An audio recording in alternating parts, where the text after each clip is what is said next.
Shalom, selamat pagi Bapak Ibu Jemaat JSS yang sama dikasihi Tuhan.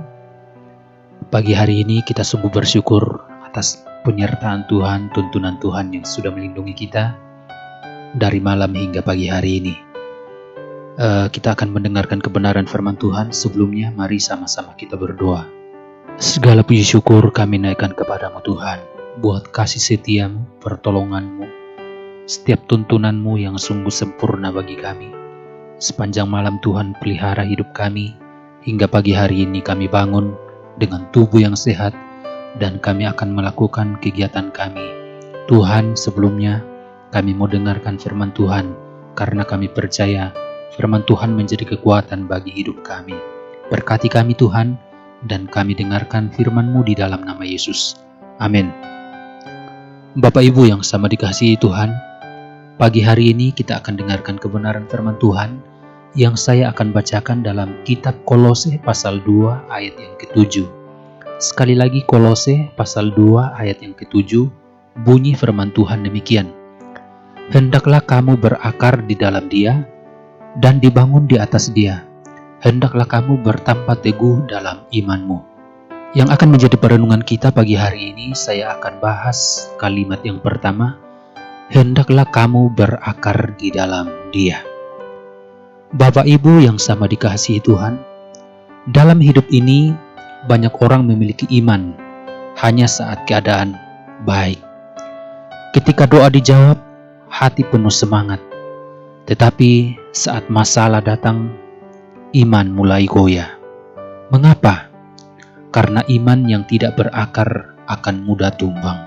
Ibarat pohon yang kuat bukan karena batangnya yang besar, tetapi karena akarnya masuk ke dalam tanah. Begitu juga kehidupan kerohanian kita. Kalau iman kita berakar dalam Tuhan, kita tidak akan mudah jatuh walaupun badai hidup datang. Kita akan mempelajari 3 poin pagi hari ini sehubungan dengan iman yang berakar di dalam Tuhan. Yang pertama, akar iman bertumbuh lewat hubungan dengan Tuhan. Ibarat tanaman tidak bisa hidup tanpa air, demikian juga iman tidak bisa hidup tanpa doa dan firman Tuhan. Orang yang dekat dengan Tuhan akan punya kekuatan menghadapi masalah. Di Mazmur pasal 1 mengatakan bahwa orang yang hidup dalam firman Tuhan seperti pohon yang ditanam di tepi aliran air yang menghasilkan buah pada musimnya. Artinya bahwa orang yang berakar di dalam Tuhan, mereka akan tetap setia meski keadaan sulit. Selanjutnya, orang yang berakar di dalam Tuhan, mereka tetap percaya walau belum melihat jawaban. Selanjutnya, mereka tetap berharap karena tahu Tuhan tidak akan meninggalkan. Jadi, penting sekali bagi kita bahwa iman kita harus berakar, iman kita harus bertumbuh lewat hubungan kita dengan Tuhan. Yang kedua, iman yang berakar tidak mudah digoncangkan. Ketika angin besar datang, pohon yang akarnya kuat akan tetap berdiri. Dalam hidup kita juga ada berbagai macam badai. Ada badai keluarga, badai ekonomi, ada kekecewaan, ada kegagalan, dan badai-badai yang lainnya. Semuanya ini akan sewaktu-waktu akan menggoncang iman kita. Namun ketika iman kita sudah berakar semakin dalam di dalam Tuhan, maka hidup kita tidak akan mudah digoncangkan. Orang yang imannya berakar dalam Tuhan akan tetap berkata, Tuhan tahu yang terbaik bagiku. Iman bukan berarti hidup tanpa masalah, tetapi tetap percaya di tengah masalah. Yang ketiga, iman yang berakar akan menghasilkan buah.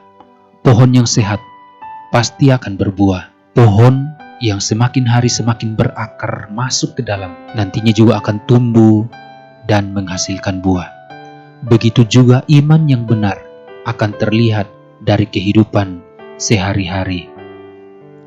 Bisa dilihat dari buahnya, bisa dilihat dari kehidupan sehari-harinya, perkataannya yang membangun, hidupnya yang penuh kesabaran, hubungannya dengan Tuhan yang terjalin dengan baik, bahkan tetap setia di dalam melayani Tuhan. Jangan hanya kelihatan rohani di luar, tetapi pastikan akar kita benar-benar tertanam di dalam Tuhan. Hari ini Tuhan mengingatkan kita, jangan hanya punya iman di bibir, tetapi milikilah iman yang berakar di dalam Tuhan. Karena ketika akar kita kuat, badai tidak akan mudah menghancurkan kita. Ketika akar kita kuat, masalah tidak akan mematahkan semangat kita. Dan ketika akar kita kuat di dalam Tuhan, hidup kita akan menjadi berkat. Mari tetap dekat dengan Tuhan, rajin berdoa, rajin membaca firman Tuhan, rajin beribadah, dan tetap hidup setia setiap saat. Apapun yang menjadi penghalang dalam hidup kita, bukan menjadi alasan untuk kita terus berakar di dalam Tuhan. Kerinduan Tuhan, semakin banyak masalah, semakin banyak tantangan. Mari iman kita semakin berakar di dalam Tuhan, sehingga kita punya kekuatan yang datangnya daripada Tuhan. Bapak Ibu yang sama dikasihi Tuhan, saya percaya bahwa setiap kita yang ada punya masalah, punya tantangan hidup. Tetapi itu tidak menjadi alasan untuk kita tetap dekat dengan Tuhan. Sebagaimana yang kita sudah pelajari pagi hari ini, 3 poin penting buat kita. Iman kita akan bertumbuh, semakin bertumbuh dan semakin kuat lewat hubungan kita dengan Tuhan, lewat kedekatan kita dengan Tuhan. Bahkan iman yang berakar tidak akan mudah digoncangkan dengan badai yang besar. Iman yang berakar dan semakin berakar lebih dalam akan tumbuh dan menghasilkan buah. Demikian juga kehidupan kita akan menghasilkan buah yang selayaknya, akan menghasilkan buah yang semestinya ketika iman kita semakin hari semakin berakar di dalam Tuhan. Puji Tuhan, firman Tuhan yang kita terima pagi hari ini menjadi perenungan kita, bahwa biarlah setiap saat, setiap waktu, iman kita semakin berakar, iman kita semakin bertumbuh sampai menghasilkan buah.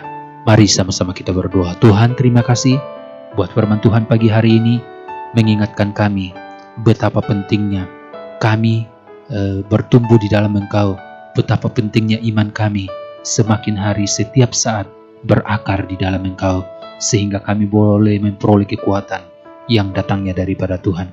Berkati seluruh jemaat-Mu, apapun yang kami lakukan sepanjang hari ini, kami percaya pimpinan Tuhan yang nyata, perlindungan Tuhan sempurna buat kami. Jauhkan kami dari segala halangan rintangan. Biarlah Tuhan buka jalan buat kami, beri kelancaran atas apapun yang kami lakukan sepanjang hari ini.